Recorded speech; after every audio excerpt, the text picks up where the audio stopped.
I think we have a responsibility to engage people in Bible study. To, as I said, I said it elsewhere. If I didn't say it, we're preaching to a biblically illiterate people. And I know in my first congregation, my second congregation, I had to come face to face with that challenge. That I had a responsibility to enable lay people to become better informed with the Scripture, that I had a teaching responsibility. And we ended up developing Bible study groups where we required our members to spend extensive time in Bible study.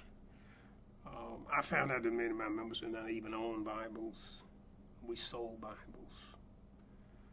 But it was a growing time for the congregation and for me once we engaged that congregation, when there was that expectation that we would be better informed about the Scriptures. I remember I started preaching from the lectionary. I didn't preach to the lectionary before that time, and had Bible study groups that were studying the same Scriptures that I was using as the basis for the sermon. And I would go and visit one of those groups and just to hear the feedback from them, to hear the questions that they were raising about the text. But it really helped to make preaching come alive, because my members who were engaged in those Bible study groups, we had 35 of them in all.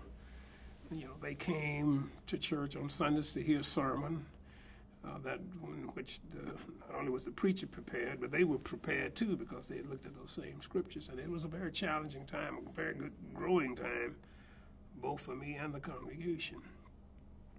So the teaching responsibility, the pastor teacher, some preachers are now understanding their role as the pastor teacher. I see that kind of designation of the pastor teacher. I think teaching is a major responsibility that we have, along with the preaching that we do.